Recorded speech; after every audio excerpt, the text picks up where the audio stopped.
என்னை பொறுத்தவரைக்கு கட்சி வரையறைகள் என்பதற்கு அப்பால் மக்கள் நலன் எனக்கு வாக்களித்த மக்களுக்கு நான் விசுவாசமாக இருக்க விரும்புகிறேன். இன்றைய தினம் 26/12/2025 இன்று வெள்ளிக்கிழமை காலை 9:30 மணி அளவிலே கரதரப்பெற பிரதேச சபையினுடைய பாதிட்டுக்கான கூட்டம் கௌரவ தவிசாளர் தலைமையிலே ஆரம்பமானது.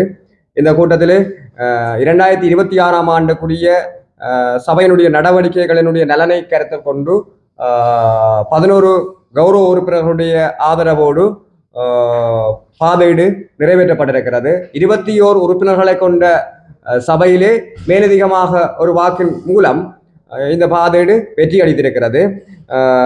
உண்மையில் சிலர் சொல்வது போல இலங்கை தமிழரசு கட்சி இந்த பாதையீட்டுக்கு எதிராக வாக்களிக்க வற்புறுத்தியதாக சில செவிவழியான கதைகளையே என்னால் அறியக்கூடியதாக இருக்கிறது. அவ்வாறான எந்த நிர்பந்தங்களையும் இலங்கை தமிழரசு கட்சியின் மீது திணிக்கவில்லை. அவ்வாறான எந்த எழுத்து மூல ஆவணங்களையோ என்னிடம் அனுப்பி வைக்கவில்லை.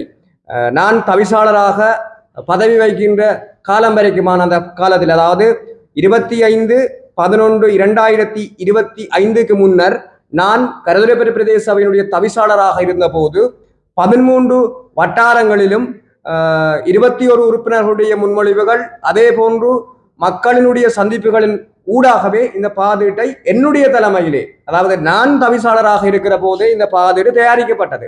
அவ்வாறு தயாரிக்கப்பட்ட பாதீட்டுக்கு எதிராக நானே வாக்களிப்பது என்பது அது ஒரு மக்கள் நலனுக்கு முரணான விடயம்.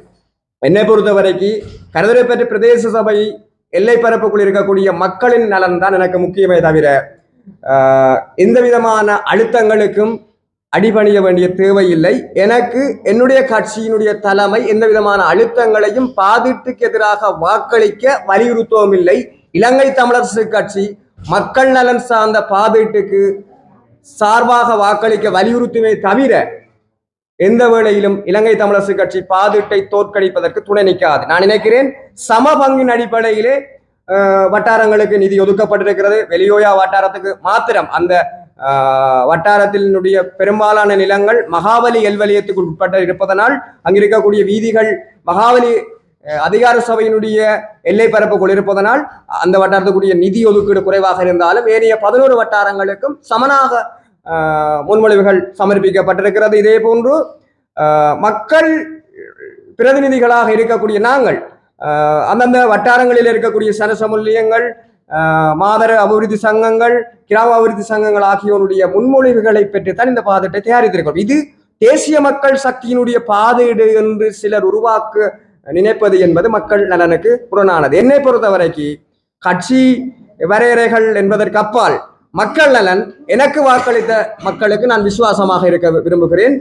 என்னுடைய தலைமையிலே தயாரிக்கப்பட்ட பாதீட்டை நானே எதிர்ப்பது என்பது என்னுடைய மக்களுக்கு முதுகில் குத்துகிற ஒரு கீழ்த்தரமான அரசியல். அந்த கீழ்த்தரமான அரசியலுக்கு செல்வதற்கு நான் தயாராகவில்லை. இலங்கை தமிழரசு கட்சி எனக்கு எந்த வேளையிலும் பாதீட்டுக்கு எதிராக வாக்களிக்க வலியுறுத்தவும் இல்லை என்பதனை நான் மிக தெளிவாக இந்த நேரத்தில் சொல்லிக் கொள்ள விரும்புகிறேன்.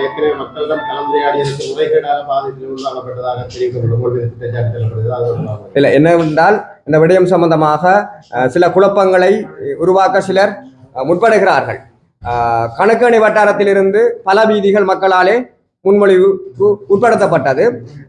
அந்த வட்டாரத்தினுடைய கௌரவ உறுப்பினர் தவராசாமலன் அவர்கள் தேமாவடி வீதியை முன்மொழிந்திருந்தார்.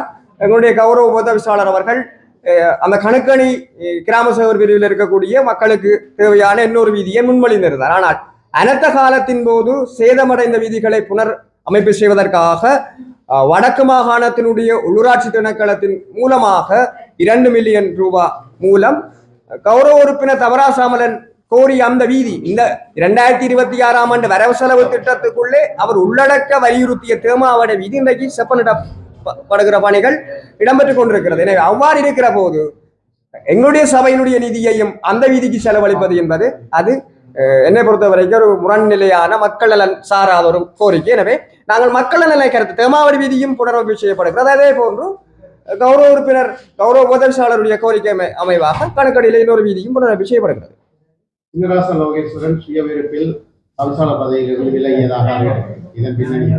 உண்மையில் இதற்கு பின்னால் பல சதிகள் இருக்கிறது.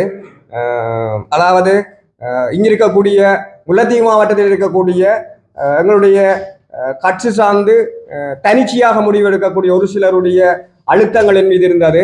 என் மீது முகநூலிலே தேவையற்ற விதத்திலே சிலர் வதந்திகளை அல்லது சில விடயங்களை பரப்பியிருந்தார்கள்.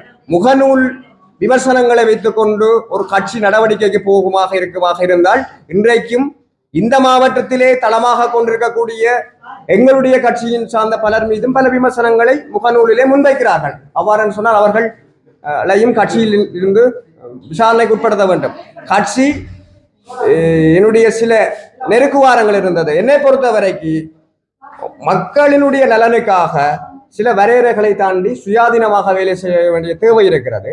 நான் கடந்த தவிசாளர் தெரிவின் போதும், அதாவது என்னுடைய ராஜினாமாக்கு பிற்பாடு கட்சியினுடைய கோரிக்கைக்கு அமைவாக நான் தான் எங்களுடைய கட்சியின் சார்பிலே போட்டியிட்ட ராஜீவண்ணன் அவர்களை வழிமொழிந்திருந்தேன்.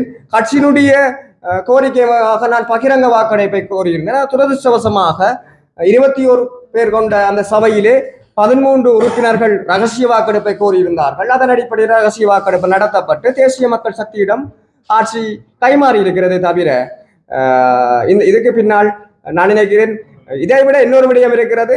இலங்கை தமிழரசு கட்சி டிடிஎன்ஏவோடு ஒரு ஒப்பந்தத்தை செய்துவிட்டதாகவும் டிடிஎன்ஏ தான் இலங்கை தமிழரசு கட்சியோடு இணைந்து அண்மையிலே நடைபெற்ற தவிசாளர் தெரிவின் போது ஆட்சி அமைப்பதாகவெல்லாம் அவர்கள் பேசியிருந்தார்கள். ஆனால் அவ்வாறு டிடிஎன்ஏக்கும் இலங்கை தமிழரசு கட்சிக்கும் இடையிலே எட்டப்பட்ட அந்த தீர்மானத்தை எவ்வாறு டிடிஎன்ஏ மீறியது? இலங்கை தமிழரசு கட்சியோடு இணைந்து டிடிஎன்ஏ ஆட்சி அமைப்பதாக வாக்குறுதியை யாழ்ப்பாணத்தில் வழங்கிவிட்டு கரதுரைப்பற்றிலே டிடிஎன்ஏ தன்னுடைய கட்சி சார்பிலே ஒரு வேட்பாளரை, அதாவது ஒரு தவிசாளர் வேட்பாளரை களமிறக்கி இருப்பது என்பது இரண்டு கட்சிகளுக்கும் இடையிலான முரண்நிலையை காட்டுகிறது. நான் மிக தெளிவாக சொல்கிறேன், கரதுரைப்பற்றிலே இலங்கை தமிழரசு கட்சியை அழிப்பதிலே டிடிஎன்ஏ மிக முனைப்பாக இருக்கிறது. அதாவது அவர்கள், நான் வளமையாக சொல்வது போல, அவர்கள் ஒட்டுக்குழுக்கள். அதாவது டெலோ, பிளட், இபிஆல போன்ற இயக்கங்கள் ஒட்டுக்குழுக்கள்.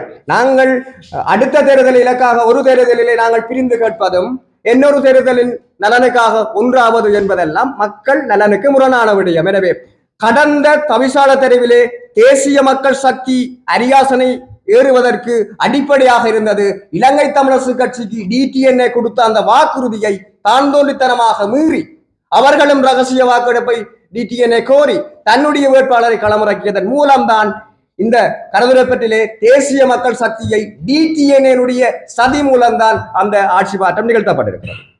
நீங்கள் விலத்தியதற்கு கட்சியினுடைய அழுத்தங்கள் காரணமா அல்லது நீங்கள் சுய விருப்பம்? கட்சியினுடைய அழுத்தங்கள் இருந்தது. நான் திருப்பம் சொல்கிறேன், இந்த மாவட்டத்திலே இருக்கக்கூடிய மக்கள் செல்வாக்கு அற்ற ஒரு சிலருடைய அழுத்தங்கள் தலைமைக்கு தொடர்ச்சியாக இருக்கிறது. என்னை பொறுத்தவரைக்கும் எனக்கு வாக்களித்த வட்டார மக்களுக்கும் தந்தை செல்வாவால் உருவாக்கப்பட்ட இலங்கை தமிழரசு கட்சிக்கும் நான் விசுவாசமாக இருக்க விரும்புகிறேன். நான் ஒரு மாவீரனுடைய சகோதரனாக சொல்கிறேன். நான் இந்த கரதுரைப்பற்று பிரதேசத்தினுடைய நலனை நான் தீவிரமாக நேசிக்கிறேன். வெறுமன யாழ்ப்பாணத்தில் இருந்தோ அல்லது இன்னொரு பிரதேசத்தில் இருந்தோ தீர்மானங்களை எடுத்துவிட்டு அந்த தீர்மானங்களை கரதுரைப்பற்றின் மீது திணிப்பதற்கோ அந்த தீர்மானங்களின் கீழ் கட்டுப்பட்டு செயற்படுவதற்கு நாங்கள் தயாரில்லை.